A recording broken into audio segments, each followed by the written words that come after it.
నమస్కారం GTPL news కి స్వాగతం. ముందుగా ముఖ్యాంశాలు. ఉస్నాబాద్లో రేపు సీఎం రేవంత్ రెడ్డి పర్యటన. ఏర్పాట్లను పరిశీలించిన మంత్రి పొన్నం ప్రభాకర్. పలు అభివృద్ధి పనులకు శంకుస్థాపన ప్రారంభోత్సవాలు చేస్తారని వెల్లడి.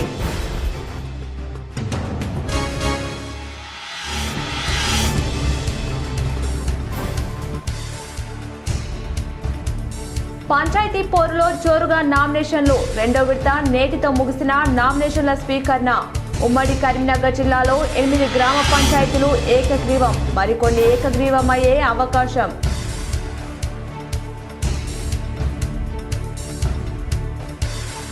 కోనసీమలో కొబ్బరి చెట్లు ఎండిపోతే తెలంగాణ దిష్టి తగిలిందని పవన్ కళ్యాణ్ వ్యాఖ్యలపై మంత్రి పొన్నం ప్రభాకర్ ఫైర్. తెలంగాణ ప్రజలకు పవన్ కళ్యాణ్ క్షమాపణలు చెప్పాలని డిమాండ్.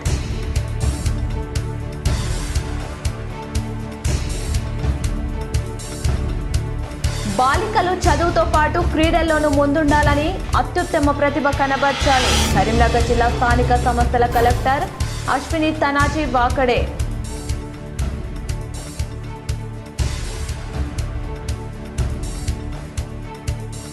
కరీంనగర్ జిల్లా కలెక్టర్ పమెల సత్పతి ప్రతిష్టాత్మక భారత్ గౌరవ్ అవార్డు అందుకున్న సందర్భంగా ఘనంగా సన్మానించిన టీఎన్జీఓ సంఘం.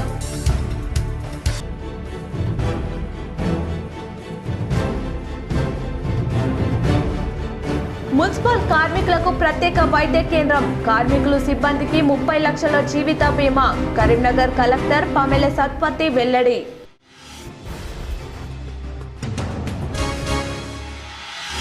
బోయినపల్లి మోడల్ స్కూల్ను ఆకస్మికంగా తనిఖీ చేసిన సిరిసిల్ల ఇన్ఛార్జ్ కలెక్టర్ గరిమా అగ్రవాల్.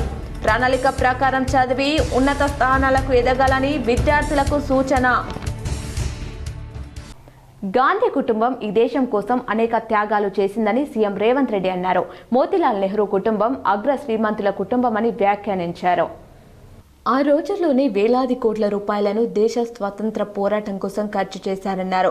మిగిలిపోయిన కొన్ని ఆస్తులను కూడా ఇందిరాగాంధీ దేశం కోసం అంకితం చేశారని చెప్పారు. ఆ రోజుల్లోనే వేలాది కోట్ల రూపాయలను దేశ స్వతంత్ర పోరాటం కోసం ఖర్చు చేశారన్నారు. మిగిలిపోయిన కొన్ని ఆస్తులను కూడా ఇందిరాగాంధీ దేశం కోసం అంకితం చేశారని చెప్పారు. చివరికి దేశం కోసం ప్రాణత్యాగం కూడా చేశారని అన్నారు. నెహ్రూ 10 సంవత్సరాలు జైలు జీవితం గడిపారని చెప్పారు. మహాత్మా గాంధీ 30 సంవత్సరాలు స్వతంత్రం కోసం కొట్లాడారని అన్నారు. కానీ స్వతంత్రం వచ్చిన తర్వాత బీజేపీకి చెందిన వారసులు మహాత్మా గాంధీని దారుణంగా హత్య చేశారని వ్యాఖ్యానించారు. స్వంత డబ్బులతో గాంధీ కుటుంబం నేషనల్ హెరాల్డ్ పత్రికను ప్రారంభించారని అన్నారు. స్వతంత్ర సమయంలో దేశం నలుమూలల్లో జరుగుతున్న పోరాటాలను ఆ పత్రికలో ప్రచురించారని చెప్పారు. దేశ స్వతంత్రంలో నేషనల్ హెరాల్డ్ పత్రికది ప్రముఖ పాత్ర పోషించిందన్నారు. పండిత్ జవహర్లాల్ నెహ్రూ గారు ఆగర్భ శ్రీమంతులు. ఆ రోజుల్లోనే వేలాది కోట్ల రూపాయల ఆస్తులను దేశ స్వతంత్రంలో పెట్టుబడిగా పెట్టడమే కాకుండా దేశ స్వతంత్ర పోరాటంలో వాళ్ళ ఆస్తులన్నిటిని కూడా ఈ జాతికి, ఈ దేశానికి అంకితం చేసింది. మిగిలిపోయిన కొన్ని ఆస్తులను కూడా శ్రీమతి ఇందిరాగాంధీ గారు దేశ ప్రజలకు అంకితం చేసి వారి ప్రాణాలనే కాదు వారి ఆస్తులను సర్వం ఈ దేశం కోసం త్యాగం చేసి ఈ దేశానికి స్వతంత్రం తీసుకొచ్చిన మోతీలాల్ నెహ్రూ, పండిత్ జవహర్లాల్ నెహ్రూ గారు 10 సంవత్సరాలు జైలు జీవితం గడిపిండు దేశ స్వతంత్రం కోసం. మహాత్మా గాంధీ గారు 30 సంవత్సరాలు స్వతంత్ర పోరాటమే కాదు, మహాత్మా గాంధీ గారు 30 సంవత్సరాలు బ్రిటిష్ వాళ్ళతో కొట్లాడిన మహాత్మా గాంధీ గారి మీద లాటెత్తడానికి గాంధీ భవన్లో జరిగిన డీసీసీ కార్యవర్గ సమావేశంలో టీపీసీసీ చీఫ్ మహేష్ కుమార్ గౌడ్ కీలక వ్యాఖ్యలు చేశారు. స్థానిక సంస్థల ఎన్నికల్లో డీసీసీలదే కీలక పాత్ర అని చెప్పారు. సీఎం పర్యటనల దృష్ట్యా డీసీసీలో అందరూ అలర్ట్గా ఉండాలన్నారు. తాను జిల్లా అధ్యక్షుడిని కాలేకపోయానని, కానీ టీపీసీసీ అధ్యక్షుడు అయ్యే అవకాశం లభించిందని వ్యాఖ్యానించారు. ఏఐసీసీ పరిశీలకుల చేత డీసీసీల నియామకం జరిగిందని చెప్పారు. ముఖ్యమంత్రి రేవంత్ రెడ్డి సహా అందరూ అణగారిన వర్గాల కోసం కష్టపడుతున్నారని వ్యాఖ్యానించారు. 2 ఏళ్ల కాలంలో 6 గ్యారంటీలు మెజార్టీ పథకాలు ప్రజలకు అందుతున్నాయని అన్నారు. తప్పకుండా పనికి తగిన గుర్తింపు దక్కుతుందన్నారు. అంతేకాకుండా కేసీఆర్ శకం ముగిసింది అంటూ షాకింగ్ కామెంట్లు చేశారు. గ్రామ స్థాయిలో పార్టీ పటిష్టంగా ఉంటే జిల్లా స్థాయికి వస్తుంది, ఎమ్మెల్యేలు గెలుస్తారు, ఎమ్మెల్యేలు గెలిస్తే రాష్ట్రంలో గెలుస్తాం, రాష్ట్రాలు బలంగా ఉంటే కేంద్రంలో కాంగ్రెస్ అధికారంలోకి వస్తుందనే మాట. ఆ దశగా కింది లెవెల్ నుంచి గట్టిగా చేసుకుంటూ రావాలి. నేను ఎక్కువ మాట్లాడకుండా జిల్లా అధ్యక్షుడికి మాట చెప్తా, మీరు పని చేసుకుంటూ పోండి, గుర్తించే వాళ్ళు గుర్తిస్తారు. నేను రేవంత్ రెడ్డి గారు పీసీ అధ్యక్షుడినప్పుడు నాకు వర్కింగ్ ప్రెసిడెంట్ అవకాశం వచ్చింది. వారు నన్ను ఇన్ఛార్జ్ ఆర్ఎన్ఎస్ని ఎన్నుకున్నారు. ఆర్ఎన్ఎస్ అనుభవం ఉంది కాబట్టి చేయమని ఎప్పుడు ఇన్వాల్వ్ కాలే, పనిచేస్తూ పోయాం. కానీ ఎప్పుడు ఊహించుకోలేదు నా పని అంతా పీసీ అధ్యక్షుడు రేవంత్ రెడ్డి గారు రిజిస్టర్ చేసుకుంటా ఉన్నారని. నేను కూడా ఊహించలేదు, నేను పని చేసుకుంటూ పోతా ఉన్నాం. ఒకరోజు చెప్పారు, నేను పీసీ అధ్యక్షుడిగా రేపు ప్రభుత్వం వచ్చినా రాకున్నా 3 ఏళ్లు పైబడి ఒకరోజు ఉండను, నెక్స్ట్ అధ్యక్షుడు మీరే జాగ్రత్తగా చేసుకోండి. అప్పటి వరకు నేను పీసీ గురించి కళ్ళ కూడా కానీ ఊహించలేదు కూడా. సో నేను పని చేసుకుంటూ పోతే రిజిస్టర్ చేసుకుంటూ పోయారు. దానికి తగ్గట్టుగా ఎమ్మెల్సీ చేశారు. మళ్ళీ పీసీ అధ్యక్షుల విషయంలో కేంద్రంలో ఉన్న నాయకత్వంతో మాట్లాడి వారైతే సరిగా చేయగలుగుతారు, నేను అధ్యక్షుడు వారు చేయగలిగినారు. సో మనం పని చేసుకుంటూ పోతే ఎవరొకరు పెద్దరు మన సర్వీస్ గుర్తిస్తా పోతారు, ఎక్కడో చోట రిజిస్టర్ అవుతా పోతుంది. ఇవాళ ఏమైపోయింది తొందరపాటు, ఇవాళ పనిచేస్తే రేపు రిజల్ట్ అంటున్నారు. కాదు, ఏళ్ల తడు పనిచేస్తేనే అవకాశాలు వస్తాయి. వెనక్కి తిరిగి చూడకుండా పనిచేసుకుంటూ పోవాలి. కోనసీమలో కొబ్బరి చెట్లు ఎండిపోతే ఆంధ్రప్రదేశ్కు ప్రాతినిధ్యం వహిస్తున్న ఉప ముఖ్యమంత్రి తెలంగాణ వాళ్ల దిష్టి తగిలిందని వ్యాఖ్యానించడాన్ని రాష్ట్ర మంత్రి పొన్నం ప్రభాకర్ తప్పుబట్టారు. తెలంగాణ, ఆంధ్రప్రదేశ్ 2 రాష్ట్రాలు అన్నదమ్ముల భావంతో ఉండే రాష్ట్రాలని తెలంగాణలో తుఫాన్తో మునుగుతుంటే మేము ప్రకృతి అనుకున్నాం తప్ప ఆంధ్రప్రదేశ్ను తప్పు పట్టడం లేదన్నారు. మిత్రపక్షంకు బాధ్యత వహిస్తున్న తెలంగాణ బీజేపీ నాయకత్వం ఆయన వ్యాఖ్యలపై స్పందించాలని కోరారు. ఆంధ్రప్రదేశ్ ముఖ్యమంత్రి సైతం స్పందించాలన్నారు. స్వయంగా బీజేపీ పొత్తు ఉంది కాబట్టి 2 రాష్ట్రాల మధ్య వైషమ్యాలు కలిగేలా మాటలు మాట్లాడడం దురదృష్టకరమన్నారు. ఆంధ్రప్రదేశ్లో తుఫాన్ వస్తే మా ఉస్నాబాద్ మునిగింది, మేము ఆంధ్ర ప్రజలను తప్పు పట్టడం లేదని తెలిపారు. ప్రకృతి వైపరీత్యం కింద భావించామని చెప్పారు. అక్కడ చెట్లు ఎండిపోతే మా దిష్టి తగిలిందని నిందిస్తే తెలంగాణ ప్రజలకు అవమానకరమని వెంటనే పవన్ కళ్యాణ్ తన మాటలు ఉపసంహరించుకొని క్షమాపణ చెప్పాలని డిమాండ్ చేశారు. తెలంగాణ, ఆంధ్రప్రదేశ్ 2 రాష్ట్రాలు కూడా ఒక అన్నదమ్ముల భావంతో ఉండేటువంటి రాష్ట్రాలు. తెలంగాణ తుఫాన్లో మునుగుతుంటే కూడా మేము ప్రకృతి అనుకుంటున్నాం తప్ప ఆంధ్ర ప్రజల తప్పు పడతలేదు. ఎక్కడో కోనసీమలో కొబ్బరి చెట్టు ఎండిపోతే ఆంధ్రలో ప్రాతినిధ్యం వహిస్తున్న ఉప ముఖ్యమంత్రి తెలంగాణ వల్ల దృష్టి కలిగిందంటే ఆయన వివేకవంతుడో అవివేకవంతుడో నాకు తెలియదు. నేను ఆ మిత్రపక్షంకు బాధ్యత వహిస్తున్న తెలంగాణ భారతీయ జనతా పార్టీ నాయకత్వం ఆయన పట్ల స్పందించాలని కోరుతా ఉన్నా. అదేవిధంగా ఆంధ్రప్రదేశ్ ముఖ్యమంత్రి గారు కూడా స్పందించాలి. స్వయంగా భారతీయ జనతా పార్టీ పొత్తున్నది కాబట్టి ఇందులో ఇటువంటి. తెలంగాణ ముఖ్యమంత్రి రేవంత్ రెడ్డి ఉస్నాబాద్ నియోజకవర్గంలో రేపు పర్యటిస్తారు. సీఎం పర్యటన సందర్భంగా కోట్లాది రూపాయలతో చేపట్టి పలు అభివృద్ధి పనులకు శ్రీకారం చుట్టబోతున్నారు. సీఎం పర్యటన ఏర్పాట్లను రాష్ట్ర మంత్రి పొన్నం ప్రభాకర్ ప్రత్యక్షంగా పర్యవేక్షిస్తున్నారు. ఈరోజు మంత్రి పొన్నం ఉస్నాబాద్ సిద్ధేశ్వరాలయంలో మహాశివుని ఆలయంలో ప్రత్యేక పూజలు నిర్వహించారు. అనంతరం ఉస్నాబాద్ రేణుకెళ్లమ్మను దర్శించుకున్నారు. ఉస్నాబాద్లో జరగబోయే ముఖ్యమంత్రి రేవంత్ రెడ్డి బహిరంగ సభ ఏర్పాట్లను పరిశీలించారు. సభ ప్రాంగణంలో స్టేజ్ పనులు వేగవంతం చేయాలని సూచించారు. పార్కింగ్ ప్రదేశాలు సందర్శించారు. వచ్చే వాహనాలు, పోయే వాహనాలకు ప్రత్యేక మార్గాలపై పోలీసులకు సూచించారు. పట్టణం మొత్తం పార్టీ జెండాలతో అలంకరించాలని పార్టీ నేతలకు సూచించారు. ఉస్నాబాద్లో జరిగే బహిరంగ సభలో ఉమ్మడి కరీంనగర్ జిల్లాతో పాటు సిద్దిపేట, హన్మకొండ జిల్లాల అధికారులు, ప్రజాప్రతినిధులు పాల్గొంటారని తెలిపారు. ప్రజాపాలన, ప్రజా విజయోత్సవాల్లో భాగంగా ఉస్నాబాద్లో పలు అభివృద్ధి కార్యక్రమాలకు శంకుస్థాపన చేస్తున్నట్లు తెలిపారు. శాతవాహన యూనివర్సిటీ, ఇంజనీరింగ్ కాలేజ్కి, ATC advance technology centre, young India integrated residential school, గిరిజన గ్రామాలకు కనెక్టివిటీ రోడ్లు, ఉస్నాబాద్ మున్సిపాలిటీలో పలు అభివృద్ధి కార్యక్రమాలకు అధునాతన డ్రైవింగ్ ట్రాక్తో కూడిన ఆర్టీఏ కార్యాలయానికి, ఇందిరా మహిళా శక్తి బజార్కు, ఉమ్మాపూర్లో urban forest park, Usnabad to Akkannapet వరకు 4 లేన్ రోడ్డుకు, రాజు రహదారి నుండి కొత్తపల్లి, ఉస్నాబాద్ వరకు 4 లేన్ రోడ్డుకు శంకుస్థాపన చేయడం జరుగుతుందన్నారు. ఉస్నాబాద్లోని అక్కనపేట రోడ్లో ఏర్పాటు చేసిన బహిరంగ సభలో ముఖ్యమంత్రి రేవంత్ రెడ్డి ప్రసంగిస్తారని, సీఎం రాకతో ఉస్నాబాద్ ప్రాంత దశ మారబోతుందని తెలిపారు. ప్రఖ్యాత అవార్డును అందుకున్న కరీంనగర్ కలెక్టర్ పమ్మెల సత్పతిని టీఎన్జీఓఎస్ నాయకులు సన్మానించారు. ప్రజాసేవ పరిపాలన వినూత్న కార్యక్రమాల రూపకల్పనలో విశిష్ట కృషిని గుర్తిస్తూ కరీంనగర్ జిల్లా కలెక్టర్ పమెల సత్పతి ప్రతిష్టాత్మకంగా భారత్ గౌరవ్ అవార్డును గవర్నర్ జిష్ణుదేవ్ వర్మ చిన్నజీయర్ స్వామి చేతుల మీదుగా అందుకున్న సందర్భంగా టీఎన్జీఓ సంఘం ఆధ్వర్యంలో ఘనంగా సన్మానించారు. టీఎన్జీఓలు జిల్లా అధ్యక్షుడు దారం శ్రీనివాసరెడ్డి మాట్లాడుతూ పేదలు, అనాథలు, బలహీన వర్గాల కోసం కృషి చేస్తున్నాం.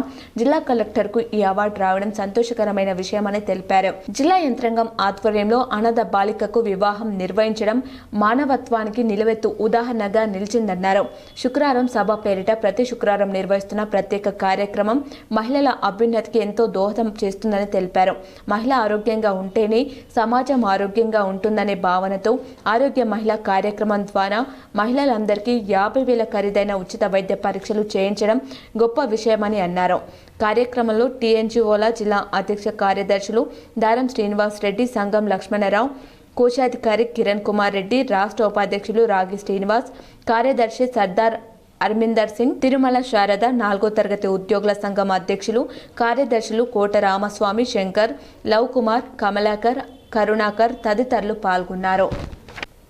మున్సిపల్ కార్మికుల ఆరోగ్యం, సంక్షేమం దృష్ట్యా వారి కోసం ప్రత్యేక వైద్య కేంద్రం ఏర్పాటు చేసి సేవలు అందిస్తామని కరీంనగర్ మున్సిపల్ కార్పొరేషన్ ప్రత్యేక అధికారి జిల్లా కలెక్టర్ పమెల సత్పతి తెలిపారు.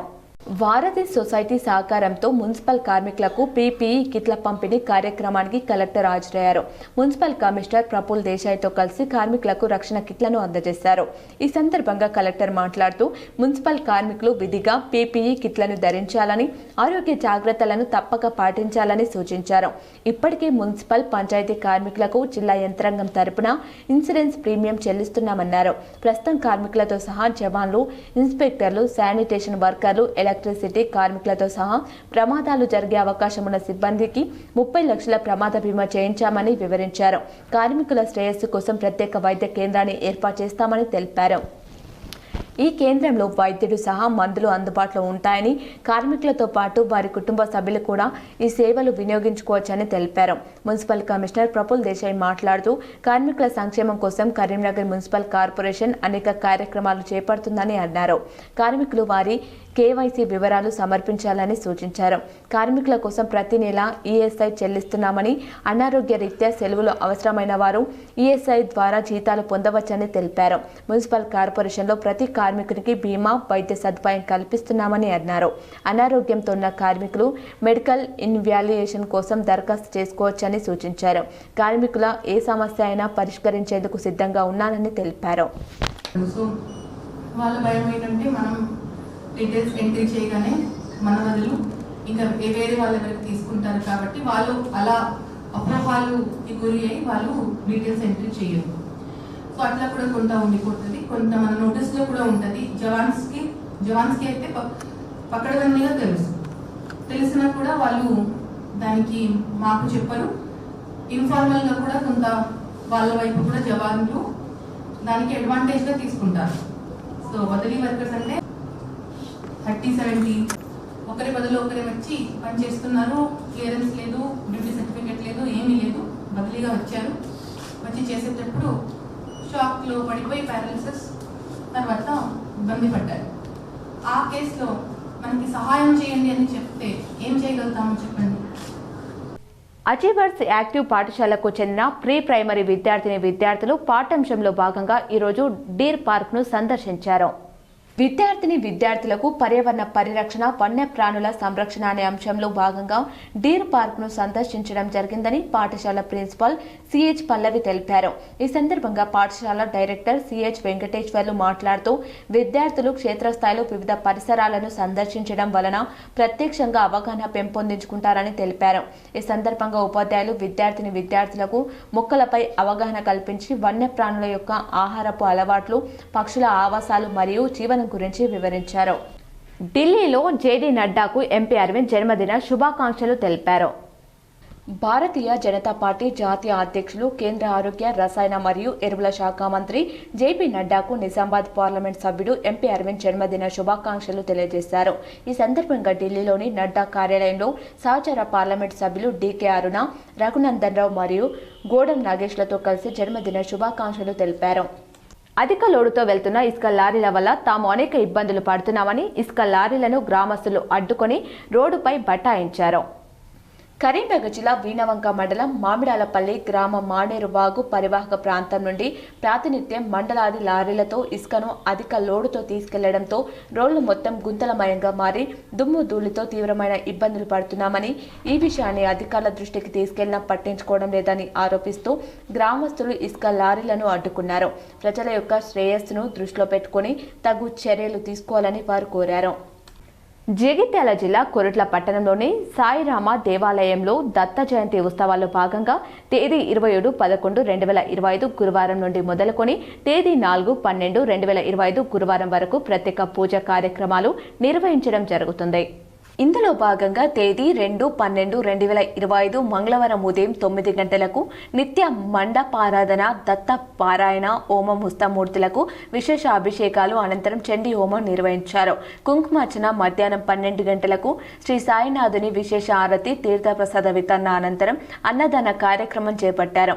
ఇట్టి కార్యక్రమంలో భక్తులు అధిక సంఖ్యలో పాల్గొని ఉత్సవ విగ్రహాలకు అభిషేకాలు నిర్వహించి సామూహిక లలిత సహస్రనామ స్తోత్ర పారాయణం, కుంకుమార్చన వంటి కార్యక్రమంలో పాల్గొన్నట్లు ఆలయ కార్యనిర్వహణ అధికారి కె కాంతారెడ్డి అర్చక బృందం తెలిపారు.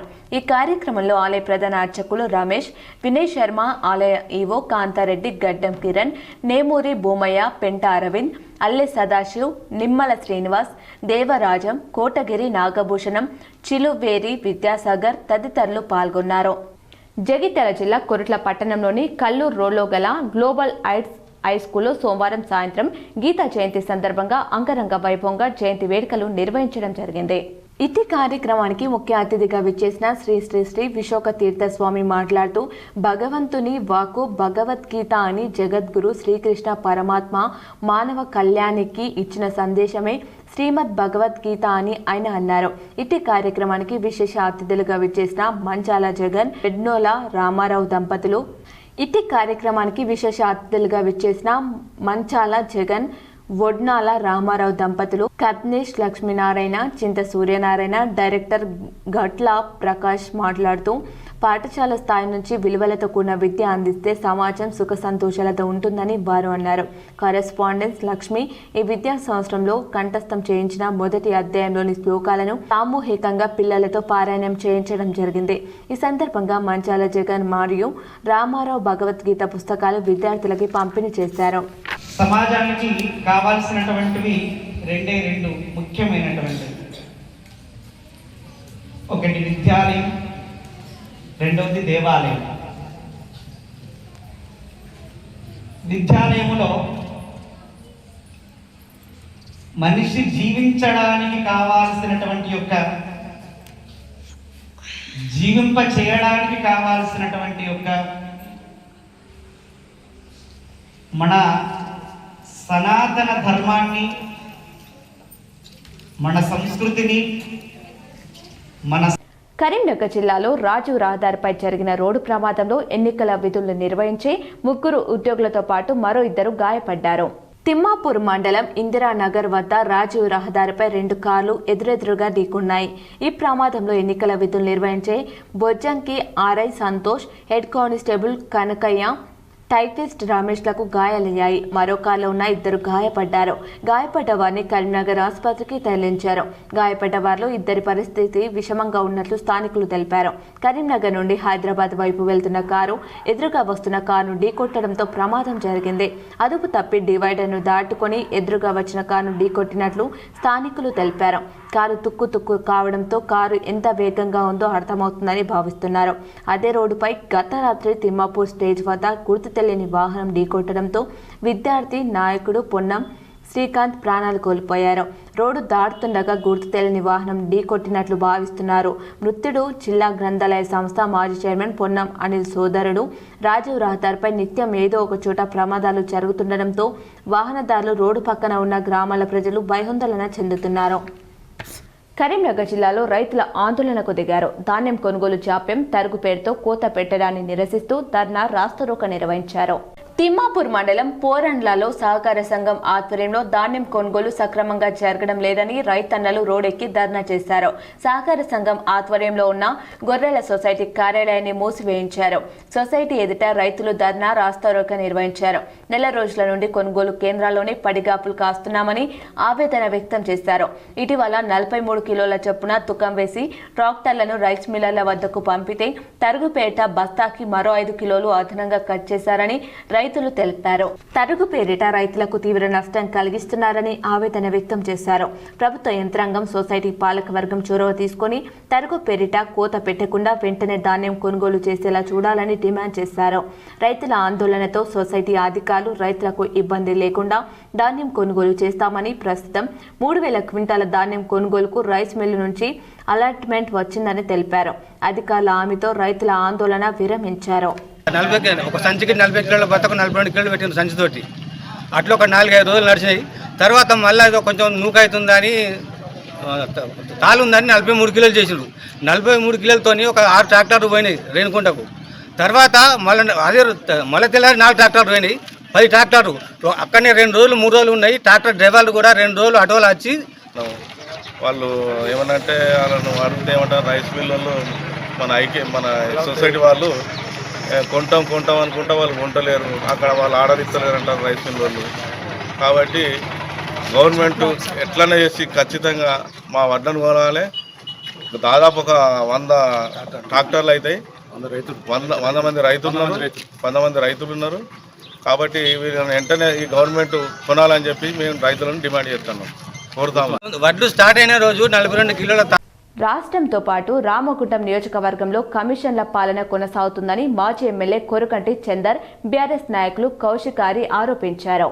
పెద్దపల్లి జిల్లా గోదావరికని ప్రెస్ క్లబ్లో బీఆర్ఎస్ శ్రేణులతో కలిసి రామగుండం మాజీ ఎమ్మెల్యే కొరకంటి చందర్ మాట్లాడుతూ, రాష్ట్ర విభజనలో భాగంగా ఎన్టీపీసీలో విద్యుత్ ప్లాంట్ ఏర్పాటు చేసి రూపాయలు 4.70 విద్యుత్ను అందిస్తామంటే రాష్ట్ర ప్రభుత్వం ముందుకు రాకుండా ఒక యూనిట్కి రూపాయలు 7.70 ఖర్చుతో రామగుండంలో బీ థర్మల్ ప్లాంట్ ఎందుకు ఏర్పాటు చేస్తున్నారో స్పష్టత ఇవ్వాలని డిమాండ్ చేశారు. ప్రజలపై ఆర్థిక భారాన్ని మోపే అటువంటి విద్యుత్ ప్రాజెక్టులను ఎందుకు నెలకొల్పుతున్నారని ప్రశ్నిస్తే హరీష్ రావు దిష్టిబొమ్మను దగ్ధం చేశారని మండిపడ్డారు. మీ కమిషన్ల కోసం రాష్ట్రాన్ని ఇంకా అప్లౌబిలోకి నెడుతున్నారని ఆగ్రహం వ్యక్తం చేశారు. రామగుండంలో జరుగుతున్న బూడిద, మట్టి, ఇసుక దందాలో ఎమ్మెల్యే హస్తం ఉందని ఆరోపిస్తూ దీనిపై బీఆర్ఎస్ పార్టీ బహిరంగ చర్చకు సిద్ధంగా ఉందన్నారు. ఎమ్మెల్యే బూడిదలో ఎలాంటి అవినీతికి పాల్పడకపోతే బహిరంగ చర్చకు రావాలని సవాల్ విసిరారు. తెలంగాణలో ఏ విధంగా అయితే కమిషన్ల పాలన నడుస్తున్నదో రామగుండంలో కూడా కమిషన్ల కోసమే పనులు చేస్తున్నటువంటి పరిస్థితి కూడా కనిపిస్తూ ఉన్నది. ప్రతిపక్ష పార్టీకి సంబంధించినటువంటి నాయకులను బదనాం చేసేటువంటి ఒక కుట్ర కూడా రామగుండంలో జరుగుతూ ఉన్నది.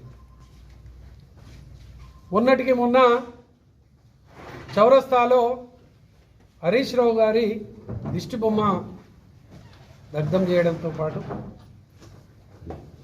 ఇక్కడ రూపాయి పెడితే ఆటాన కూడా పనికిరానటువంటి మనుషులు హరీష్ రావును దొంగ అని మాట్లాడిండ్రు. దాని మీద మేము పోలీస్ కంప్లైంట్ ఇచ్చినాం. ఇప్పటి వరకు మరి చర్యలు ఏం తీసుకున్నారో సిఐ గారు ఏందో దాని విషయం మేము తర్వాత తెలుసుకుంటాం. ఎన్టీపీసీ రూపాయి అది లేకుండా 4 రూపాయల. బాలికల చదువుతో పాటు క్రీడల్లోనూ ముందుండాలని, అత్యుత్తమ ప్రతిభ కనబర్చాలని కరీంనగర్ జిల్లా స్థానిక సంస్థల కలెక్టర్ అశ్విని తనాజీ వాకడే అన్నారు. స్నేహిత 2 అవగాహన కార్యక్రమంలో భాగంగా జిల్లా additional collector doctor Ashwini Tanaji Wakade KGBV Thimmapur, KGBV Gannervaram పాఠశాలలను సందర్శించారు. ఈ సందర్భంగా అదనపు కలెక్టర్ స్నేహిత కార్యక్రమం ప్రాముఖ్యతను, గ్రీవెన్స్ బాక్స్ గురించి పాఠశాల బాలికలకు అవగాహన కల్పించారు. ఈ సందర్భంగా అదనపు కలెక్టర్ మాట్లాడుతూ, బాలికలు చదువుతో పాటు క్రీడలను ముందుండాలని, అన్ని రంగాల్లో ప్రతిభ చూపాలని సూచించారు. అంతేకాకుండా ఏదైనా ఇబ్బంది ఎదురైనప్పుడు నిర్భయంగా హెల్ప్ లైన్ నంబర్లకు కాల్ చేయాలని సూచించారు. బాలికలు భయపడకుండా ధైర్యంగా ముందుకెళ్లాలని, ఏదైనా ఇబ్బంది ఉంటే సంబంధిత ఉపాధ్యాయులకు వివరించాలని పేర్కొన్నారు. నేషనల్ లెవెల్ కలోత్సవ్కు సెలెక్ట్ అయిన కేజీబీవీ తిమ్మాపూర్ విద్యార్థినులకు ప్రత్యేకంగా అభినందించారు. ఈ కార్యక్రమంలో మండల విద్యాధికారి శ్రీనివాస్, పాఠశాల స్పెషల్ ఆఫీసర్ పడాల కిరణ్, జ్యోతి, కాచగాని, మధులత, శ్రీలత పాల్గొన్నారు. చొప్పదండిలో మండల ఇన్ఛార్జ్ రంగరవేణి లక్ష్మణ్ ఆధ్వర్యంలో జాగృతిలో డాక్టర్ మమతారెడ్డి, రామచంద్రారెడ్డిలతో పాటు పలువురు జాగృతిలో చేరారు. జాగృతి జిల్లా అధ్యక్షులు గుంజపడుగు హరిప్రసాద్ కండువా కప్పి జాగృతిలోకి ఆహ్వానించారు. జాగృతి బలోపేతంలో భాగంగా పలువురు నాయకులు కవితక్క నాయకత్వంలో పనిచేస్తామని ముందుకు రావడం ఆహ్వానించదగ్గ విషయమన్నారు. చొప్పదండి నియోజకవర్గంలో జాగృతి బలోపేతం చేసి త్వరలోనే అన్ని స్థాయిలో కమిటీలను ఏర్పాటు చేయడం జరుగుతుందన్నారు. గత 20 సంవత్సరాలుగా జాగృతి తెలంగాణ సంస్కృతి సాంప్రదాయాలు కాపాడడం కోసం పనిచేస్తుందని, చొప్పదండి నియోజకవర్గంలో జాగృతికి బలమైన నిర్మాణం ఉందని, కవితక్క చేపట్టిన జనం బాట కార్యక్రమం అనంతరం ప్రజల నిర్ణయానికి అనుగుణంగా కవితక్క జాగృతిని రాజకీయ పార్టీలతో సమానంగా ప్రజా సమస్యల పరిష్కార వేదికగా నిర్మాణం చేస్తుందని తెలిపారు. జాగృతి దృష్టికి ప్రజలు ఇప్పటికే అనేక సమస్యలను తీసుకువస్తున్నారని, కవితక్క వాటన్నిటికీ పరిష్కారానికి ప్రత్యేకమైన కార్యాచరణతో సంబంధిత శాఖల దృష్టికి, జిల్లా కలెక్టర్ దృష్టికి తీసుకుపోయి వాటిని పరిష్కరించే విధంగా కృషి చేస్తున్నారని తెలిపారు. ఉద్యమాన్ని నిర్మాణం చేస్తారని చెప్పి ఈ జాగృతి సంస్థను బలోపేతం చేయడం జరుగుతుంది. మరి అటువంటి సందర్భంలో మరి జాగృతి అధ్యక్షురాలు కవితక్కను ఆదర్శంగా తీసుకొని మరి ఈరోజు చేరినటువంటి డాక్టర్ గారు లాంటి యువకులందరూ కూడా ఈరోజు కవితక్కతో మా ప్రయాణం, కవితక్క చేసినటువంటి ఉద్యమాలకు ఆకర్షితులై వాళ్ళందరూ కూడా జాగృతి సంస్థతో వచ్చి పనిచేయాలని చెప్పి ముందుకు రావడం చాలా సంతోషకరం. ఖచ్చితంగా రానున్నటువంటి రోజుల్లో ఈ జాగృతి సంస్థను కరీంనగర్ జిల్లాలో చొప్పదండి నియోజకవర్గంలో బలోపేతం చేయాల్సినటువంటి బాధ్యత ఈరోజు చేరినటువంటి వారితో పాటు గతం నుండి ఇక్కడ గ్రామాల్లో పంచాయతీ సంగ్రామం కొనసాగుతుంది. పల్లెలన్నీ పంచాయతీ ఎన్నికలతో సందడిగా మారాయి. రెండో విడత నామినేషన్ల ప్రక్రియ నేటితో ముగిసింది. చివరి రోజు భారీగా నామినేషన్లు దాఖలయ్యాయి. ఉమ్మడి కరీంనగర్ జిల్లాలో పలు చోట్ల రాత్రి వరకు నామినేషన్లు కొనసాగే అవకాశం ఉంది. రెండో విడతలో 418 గ్రామాలు సర్పంచ్ పదవికి 4 నుంచి 5 వార్డు సభ్యుల పదవికి సగటున 3 నామినేషన్ దాఖలు చేశారు. తొలి విడత పంచాయతీ ఎన్నికలు జరిగే 398 గ్రామాల్లో రేపు నామినేషన్ ఉపసంహరణ కొనసాగుతుంది. తొలి విడత నామినేషన్ల ఉపసంహరణ గడువు దగ్గర పడుతుండటంతో పలు గ్రామాలు ఇప్పటికే ఏకగ్రీవమయ్యాయి. ఉమ్మడి జిల్లాలో 8 గ్రామ పంచాయతీలో ఒక్కొక్క నామినేషన్ మాత్రమే దాఖలు కావడంతో 8 పంచాయతీల సర్పంచ్ పదవులు, వార్డు సభ్యులు ఏకగ్రీవమయ్యారు. ఏకగ్రీవమైన వాటిలో రుద్రంగి మండలం రూప్ల నాయక్ తాండా, చింతమణి తాండా, గైరిగుట్ట తాండా, వీరుని తాండా, కోనరావుపేట మండలం జై సేవాలాల్ కమ్మర్పేట తాండా ఏకగ్రీవమయ్యాయి. జగిత్యాల జిల్లాలోని ఇబ్రహీంపట్నం మండలం, ముల్లారంపల్లి, కతలాపూర్ మండలం, రాజారాం గ్రామాలలో సర్పంచ్ పదవితో పాటు వార్డు సభ్యులు ఏకగ్రీవమయ్యారు. మెట్టుపల్లి మండలం జడ్గాసాగర్ గ్రామ పంచాయతీ సర్పంచ్ పదవికి 12 నామినేషన్లు దాఖలు చేయగా విలేజ్ డెవలప్మెంట్ కమిటీ ఆధ్వర్యంలో నామినేషన్ వేసిన వారిని మధ్య సమన్వయం కుదిర్చి గ్రామాభివృద్ధి కోసం సర్పంచ్ని ఏకగ్రీవం చేయాలని నిర్ణయించారు. పోటీలో నుంచి 11 మంది తప్పుకున్నారు. రేపు నామినేషన్లను ఉపసంహరించుకోనున్నారు. కరీంనగర్ జిల్లా చొప్పదండి మండలం దేశాయిపేట సర్పంచ్కి ఒకే ఒక నామినేషన్ దాఖలు కావడంతో ఏకగ్రీవమైంది. అధికారికంగా రేపు ప్రకటించనున్నారు. మూడో విడత నామినేషన్ల ప్రక్రియ రేపటి నుంచి ప్రారంభమవుతుండగా ఇప్పటికే హుజురాబాద్, జమ్మికుంటలో పలు గ్రామాలు ఏకగ్రీవం చేసేందుకు మంతనాలు జోరుగా సాగుతున్నాయి. ఉపసంహరణ గడువు ముగిసే వరకు మరికొన్ని గ్రామాలు ఏకగ్రీవం కానున్నాయి. ఏకగ్రీవాలపై అధికారులు ప్రత్యేక దృష్టి సారించారు. స్వచ్ఛందంగా ఏకగ్రీవం అవుతున్నాయా లేక బేరసారాలు వేలంపాటుతో ఏకగ్రీవం చేస్తున్నారా అని ఆరా తీస్తున్నారు. ఏకగ్రీవమైన పంచాయతీలను రేపు అధికారికంగా ప్రకటించనున్నారు. ఏకగ్రీవమైన గ్రామాల్లో ఇప్పటికే సంబరాలు కొనసాగుతున్నాయి. రాజన్న సిరిసిల్ల జిల్లా రుద్రగి మండలము ఉమ్మడి మానాల గ్రామ పంచాయతీ రూపనాయక్ తండా జీపీలో నన్ను ఏకగ్రీవంగా నాకు జవహర్లాల్ అని చెప్పి ఎన్నుకున్నారు. తండా పెద్ద మనుషులకు, తండా గిరిజన మహిళలకు అందరితో నా హృదయపూర్వక నమస్కారాలు. అందరికీ నన్ను ఎన్నుకునేందుకు నేను ముందుకు సాగాలని చెప్పేసి, మంచి పనులు చేయాలని చెప్పేసి కోరుకుంటున్నాను. కాబట్టి నన్ను ఏకగ్రీవంగా ఎన్నుకున్నారు. గ్రామ అభివృద్ధికి నా వంతు కృషి చేస్తానని చెప్పేసి కోరుకుంటున్నాను. ప్రతి విద్యార్థి ప్రణాళిక ప్రకారం చదివి ఉన్నత స్థానాలకు ఎదగాలని సిరిసిల్ల ఇన్ఛార్జ్ కలెక్టర్ గరిమా అగ్రవాల్ సూచించారు. బోయినపల్లి మోడల్ స్కూల్ను కలెక్టర్ ఆకస్మికంగా తనిఖీ చేశారు. ముందుగా ఉపాధ్యాయులు, సిబ్బంది హాజరు, విద్యాలయం ఆవరణ, మధ్యాహ్న భోజనం మెనూ తయారీని పరిశీలించారు. మెనూ ప్రకారం ఈ రోజు ఏ ఆహార పదార్థాలను సిద్ధం చేస్తున్నారో అడిగి తెలుసుకున్నారు. మెనూ ప్రకారం నాణ్యమైన భోజనం పెట్టాలని నిర్వాహకులకు సూచించారు. 7వ తరగతి గదిలో ఇంగ్లీష్ పాఠం కొనసాగుతుండగా పరిశీలించారు. విద్యార్థులకు పలు ప్రశ్నలు వేసి సమాధానాలు రాబట్టారు. సిలబస్ ఫిబ్రవరిలో పూర్తి చేయాలని, వార్షిక పరీక్షలకు సాధన చేయించాలని ఉపాధ్యాయులను ఆదేశించారు. విద్యార్థులందరూ అన్ని పాఠ్యాంశాలపై పట్టు సాధించాలని, ఇంగ్లీష్లో అనర్గళంగా మాట్లాడేలా సిద్ధం కావాలని పిలుపునిచ్చారు. వార్తలు ముగించే ముందు మరోసారి ముఖ్యాంశాలు.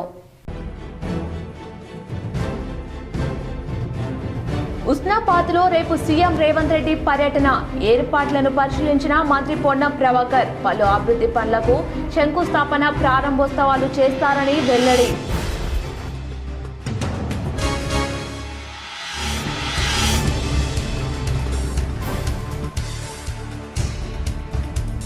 పంచాయతీ పోరులో జోరుగా నామినేషన్లు, 2వ విడత నేటితో ముగిసిన నామినేషన్ల స్వీకరణ.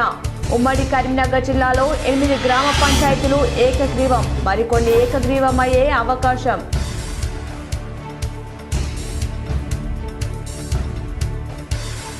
కోనసీమలో కొబ్బరి చెట్లు ఎండిపోతే తెలంగాణ దిష్టి తగిలిందని పవన్ కళ్యాణ్ వ్యాఖ్యలపై మంత్రి పొన్నం ప్రభాకర్ ఫైర్. తెలంగాణ ప్రజలకు పవన్ కళ్యాణ్ క్షమాపణలు చెప్పాలని డిమాండ్.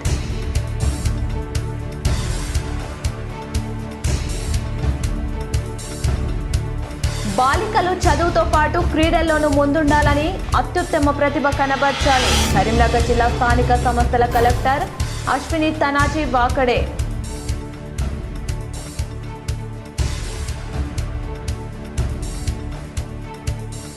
కరీంనగర్ జిల్లా కలెక్టర్ పమెల సత్పతి ప్రతిష్టాత్మక భారత్ గౌరవ్ అవార్డు అందుకున్న సందర్భంగా ఘనంగా సన్మానించిన టీఎన్జీఓ సంఘం.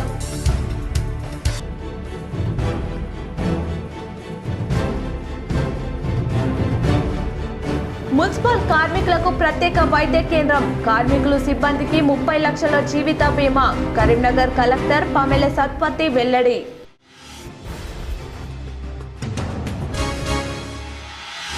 బోయినపల్లి మోడల్ స్కూల్ను ఆకస్మికంగా తనిఖీ చేసిన సిరిసిల్ల ఇన్ఛార్జ్ కలెక్టర్ గరిమా అగ్రవాల్. ప్రణాళిక ప్రకారం చదివి ఉన్నత స్థానాలకు ఎదగాలని విద్యార్థులకు సూచన. ఈ వార్తలు ఇంతటితో సమాప్తం. తిరిగి ప్రసారమయ్యే వార్తలు మళ్ళీ కలుద్దాం. చూస్తూనే ఉండండి మీ GTPL.